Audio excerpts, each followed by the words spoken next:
Walang kakain hanggat walang nahuhuling isda. Naka-video ka, tay. Yan.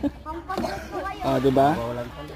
Sige, umikot-ikot kayo. So yun na nga mga winners, lumayo kami ng Calatagan, Batangas para try naman namin ang Balsa Resort.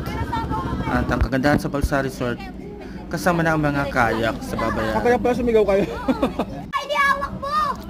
So yun na nga mga winners, lumayo kami ng Calatagan, Batangas para try naman namin ang Balsa Resort. At ang kagandahan sa Balsa Resort, kasama na ang mga kayak sa babayaran.